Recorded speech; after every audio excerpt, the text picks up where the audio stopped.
Yuji versus Tanjiro. Who wins this death battle? First up is Deku. In terms of raw strength, Tanjiro's first significant feat was slicing a massive boulder, which loosely places him around building level.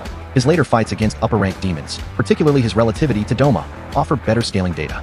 Doma's creation of a large ice Buddha statue has been calculated to require between 70 and 300 tons of force, putting Doma at a city block level of attack potency, AP. Tanjiro's strength further scales to Jotaro, who destroyed the Red Light District, placing the upper limits of Tanjiro's AP somewhere around town level.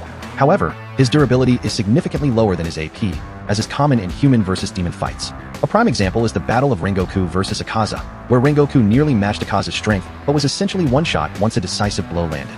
Speed scaling in Demon Slayer is inconsistent. Zenitsu has been described as being as fast as lightning, and Tanjiro has been described as moving like lightning.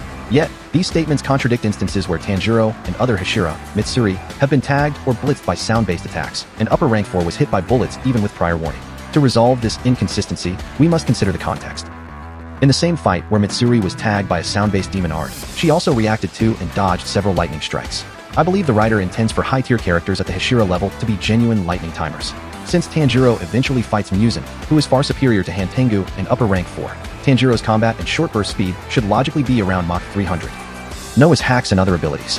Tanjiro obviously has a sword, an edged weapon that infinitely increases his effectiveness and lethality. His enhanced sense of smell allows him to predict an opponent's next move and find a counter, working almost like minor precognition. Through breathing techniques, he can slightly heal himself, create afterimages, and inhibit demon regeneration. The Demon Slayer mark provides a massive amp. Furthermore, the Transparent World ability grants him near-perfect precognition and the ability to see an opponent's internal parts and vitals, though it drains him significantly. Now for my boy Yuji. This is an end-of-series Yuji, pre-Maelstrom of Beasts / Modulo Yuji. Yuji is comparable to nearly everyone in the series except Gojo, Sukuna, and perhaps mythical beast Amber Kishimo. I do not mean he beats everyone else, but he is at least competitive, as seen when he kept pace with Yuta and Rika. Physical scaling feats, such as Cursed Spirit Naoya blasting through a city, apply here. A weaker version of Maki, below current Yuji, could take that attack with only a scratch, placing Yuji's baseline strength and durability at multi-city block level. Taking it higher, feats like Ryu's Granite Blast and Yuta's ability to tank it move Yuji up to town level. His physical power increases further during his awakening, reinforced by Yuram's ice creation feats, though this increase is difficult to quantify precisely. Speed is the most confusing part of scaling Jujutsu Kaisen, JJK, characters due to wide interpretations. JJK top tiers consistently make easy work of gunfire and Choso's piercing blood, which moves slightly faster than sound. I personally believe Yuji is anywhere from a dozen times the speed of sound to relativistic, based on lightning statements. The most definitive lightning statements come from Hikari dodging Kishimo's lightning strikes. Hacks and abilities. Yuji can use simple domain and reverse curse technique, RCT, proficiently, thanks to his mastery of blood manipulation, skilled enough to recover limbs in seconds. He can also use attacks like piercing blood, and, crucially, Sukuna's shrine techniques, dismantle and cleave. These are invisible physical slashes that likely scale above his own physical durability and attack potency. His soul awareness allows him to accurately attack the boundaries between the soul and the body. He is also the only character we consistently see land Black Flash, an attack that exponentially increases strength and cursed energy output.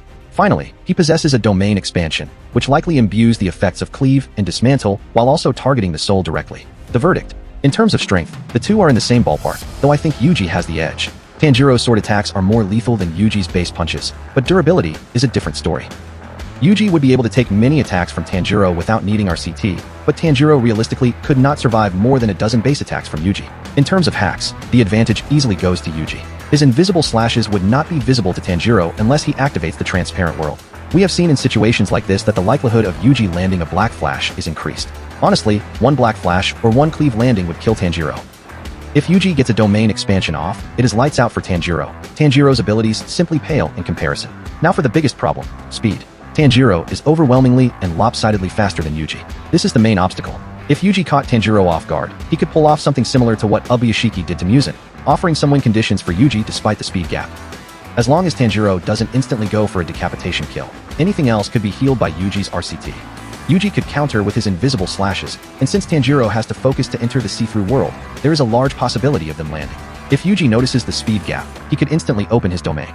However, this scenario is unlikely because Tanjiro's whole fighting style revolves around going for instant decapitations. The truth about this fight is that it never lasts more than 10 seconds. Either Tanjiro instantly decapitates Yuji, or Yuji instantly kills him. The one mitigating factor is that Yuji is in a slightly higher tier of strength. Tanjiro's slash may not be able to instantly cut through Yuji's skin in one attack, and that tips the fight in Yuji's favor. If we bring in Demon King Tanjiro, only 2 versions of Yuji could win. Shibuya Yuji, if killed, Sukuna revives him and instantly kills Tanjiro with a domain, or the unquantified Modulo Yuji. Summary of matchups. End of series. Yuji vs base Tanjiro, 50-50.